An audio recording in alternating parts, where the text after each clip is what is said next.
Hi food lovers, மீண்டும் உங்கள் அத்தனை பேரையும் லக்ஷ் போஜனாவிலே சந்திப்பதிலே மகிழ்ச்சி. இங்கே என்னென்னு கேட்டிங்கன்னா, கொத்தமல்லியை வச்சு நிலுவ பச்சடின்னு சொல்லிட்டு ஆந்திராவில் செய்வாங்க. 1 மாதம் வரைக்கும் கெட்டு போகாது. சாதத்து கூட நல்லாயிருக்கும், டிஃபன் ஐட்டத்து கூட தொட்டுக்கலாம். வாங்க ஒரு கொத்தமல்லியை வச்சு ஒரு தொகையல் எப்படி செய்யலான்னு பார்க்கலாம், ஆந்திரா டைப்பில்.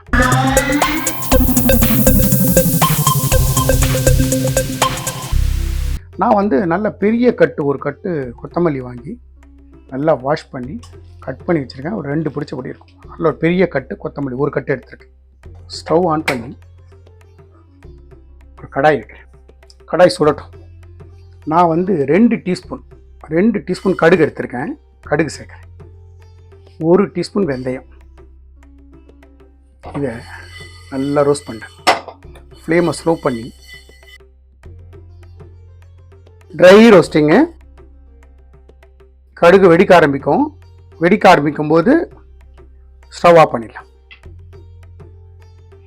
கடுகு வெந்தயம் 2மே பொரியும். இப்போ இந்த ஸ்டேஜில் ஆஃப் பண்ணிவிட்டு டைரெக்டாக ஒரு மிக்சர் ஜாரில் சேர்த்துருங்க.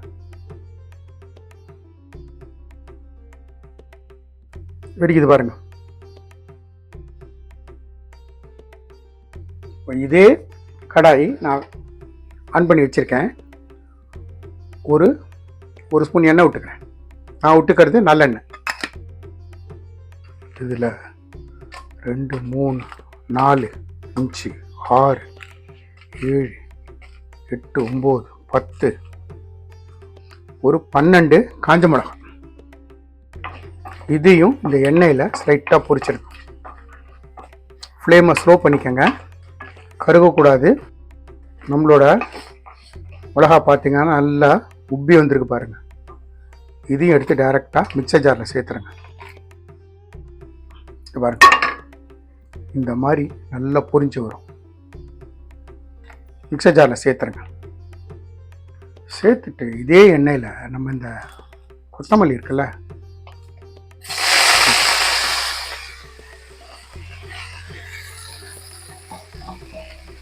தண்டு பகுதி எல்லாம் சேர்த்துருக்கேன். நான் கீழே இருக்கிற தண்டி பகுதியை நல்லா வாஷ் பண்ணி அதுவும் ஃபுல்லாக சேர்த்துருக்கேன்.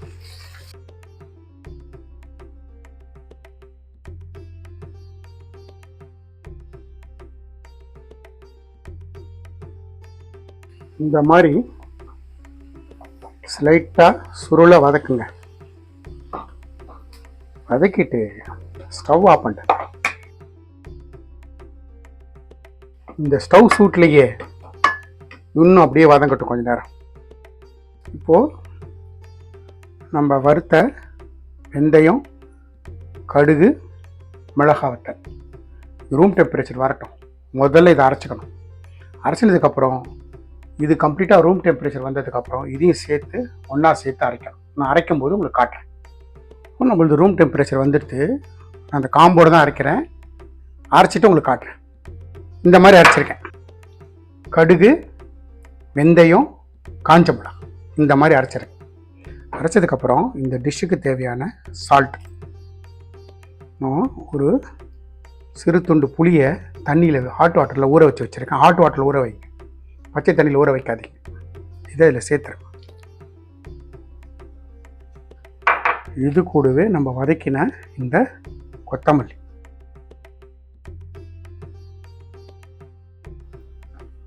இப்போ இந்த அரைச்சி எடுத்து உங்களுக்கு காட்டுறேன். இந்த மாதிரி மிக்சியில் அரைச்சிக்கங்க. நம்ம அந்த கொத்தமல்லி வதக்கின அந்த கடாய் வச்சுருக்கேன், சுடட்டும். நம்ம வச்ச கடாய் சுட்டுடுத்து நான் ஒரு 2 டீஸ்பூன் நல்லெண்ணெய் சேர்த்துக்கிறேன். நல்லெண்ணெய் நல்லா சுடட்டும். நம்ம விட்ட எண்ணெய் சுட்டுடுத்து நான் இதில் 1 டீஸ்பூன் கடுகு சேர்த்துக்கிறேன். கடுகு கிராக்கில் ஆகிட்டு இருக்கும்போது ஒரு 2 டீஸ்பூன், இந்த ஸ்பூனில் 2 ஸ்பூன் கடலைப்பருப்பு, ஒரு 2 ஸ்பூன் உளுத்தம்பருப்பும் கடலைப்பருப்பும் சேர்த்துருக்கேன். கொஞ்சமாக ஜீரகம், ஒரே ஒரு காஞ்ச மிளகாய், கொஞ்சமாக கருவேப்பிலை, ஒரு 4 பூண்டை கட் பண்ணி வச்சுருக்கேன். ஆப்ஷன், வேணுங்கிறவங்க சேர்த்துக்காங்க, வேண்டான்றவங்க அவாய்ட் பண்ணி ஸ்லைட்டாக அந்த பருப்பு கலர் மாறட்டும். நம்மளோட பருப்பு கலர் மாறிடுது. நான் ஒரே ஒரு வெங்காயம் ஃபைனாக சாப் பண்ணியிருக்கேன், அந்த வெங்காயத்தை சேர்த்துறேன். நீங்கள் இந்த ஸ்டேஜில் சின்ன வெங்காயம் கூட சேர்த்துக்கலாம். நான் சேர்த்துருக்கிறது பெரிய வெங்காயம்.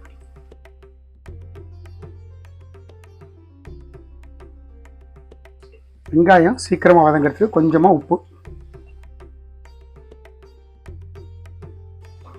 வெங்காயம் கொஞ்சம் நல்லா கண்ணாடி பதம் தாண்டி வதங்கட்டும். நம்மளோட வெங்காயம் நல்லா கண்ணாடி பதம் தாண்டி வதங்கியிருக்கு. இந்த ஸ்டேஜில் இந்த அரைச்ச கொத்தமல்லியை மிக்சிலேருந்து டைரெக்டாக சேர்த்துறேன்.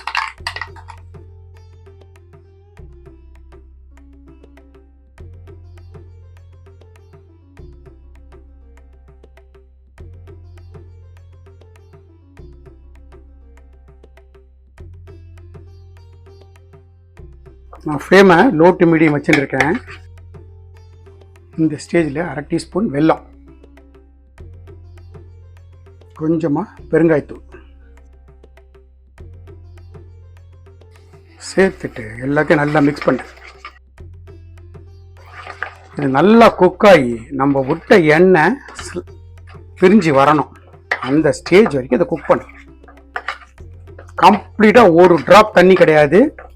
அதனால தான் அந்த புளி தண்ணியும் உங்களை வெந்நீர் வைக்க சொன்னேன். 1 மாதம் வச்சுக்கலாம், கெட்டு போகாது. நல்லா கலவி விட்டு உப்பு காரம் செக் பண்ணு. எனக்கு கொஞ்சம் உப்பு தேவைப்படுது, உப்பு சேர்த்துக்கிறேன்.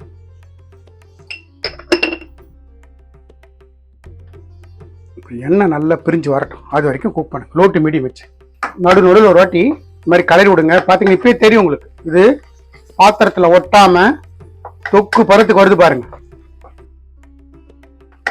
ஆந்திரா டைப் ஒரு கொத்தமல்லி தொக்கு, கொஞ்சம் டிஃப்ரெண்டான முறையில். அவாவளை பொறுத்த மட்டுக்கும் கொத்தமீரா நிலுவ பச்சடின்னு சொல்லுவா. நிலுவன்னா ரொம்ப நாள் இருக்கிறது.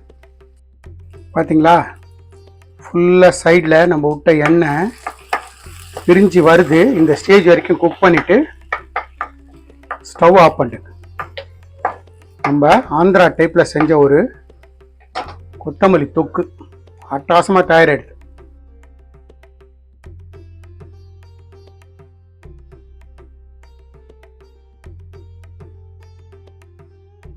இப்போ இதில் ஒட்டின்னு இருக்குல்ல, காலையில் வீட்டில் வடித்த சாதம், ஆறின சாதம் அப்படி போட்டு இதில் பரட்டுங்க.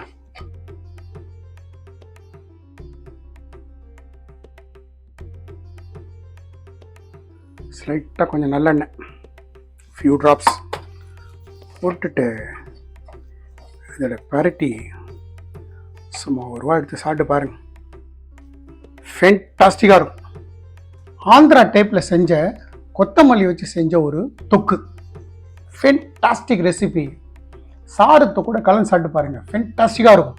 கூட சிப்ஸ் இருந்தால் போகிறோம். இதெல்லாம் வந்து பேச்சுலர்ஸுக்கு, ஹஸ்பண்டோடைய வேலைக்கு போகிறவங்க ரொம்ப வரப்பிரசாதம். சாதத்தை வடிச்சிங்களா, கலந்தீங்களா, ஆஃபீஸ்க்கு எடுத்துகிட்டு போயிட்டே இருக்கலாம். எந்த மாதிரி இன்க்ரீடியன்ஸ் போட்டு எப்படி செஞ்சணும் அதே மாதிரி செய்யுங்க. எனக்கு கிடைச்ச எக்ஸ்ட்ரா ரிசல்ட் உங்களுக்கும் கிடைக்கும். இந்த வீடியோ பிடிச்சிருந்தா லைக் அண்ட் ஷேர் பண்ணுங்கள். உங்கள் ஃபேமிலி அண்ட் ஃப்ரெண்ட்ஸ்க்கு வந்து ரெக்கமெண்ட் பண்ணுங்கள். மறக்காமல் நம்ம சேனலை வந்து சப்ஸ்கிரைப் பண்ணுங்கள். நம்ம லக்ஷ்போஜன சேனலுக்காக ஒரு வாட்ஸ்அப் குரூப் க்ரியேட் பண்ணியிருக்கோம். நோட்டிஃபிகேஷன் ப்ராப்ளம் வந்து சால்வ் பண்ணுறதுக்காகவும், இன்ட்ரெஸ்டட் பர்சன்ஸ் இன்க்ரீடியன்ஸை பார்த்து சமைக்கிறதுக்காக ரொம்ப யூஸ்ஃபுல்லாக இருக்கும். இன்ட்ரெஸ்டட் பர்சன் அந்த வாட்ஸ்அப் லிங்க் டிஸ்கிரிப்ஷன் பாக்ஸில் இருக்குது, ஜாயின் பண்ணிக்கோங்க. Thanks for watching my all videos. Lakshman signing off from Lakshpojana.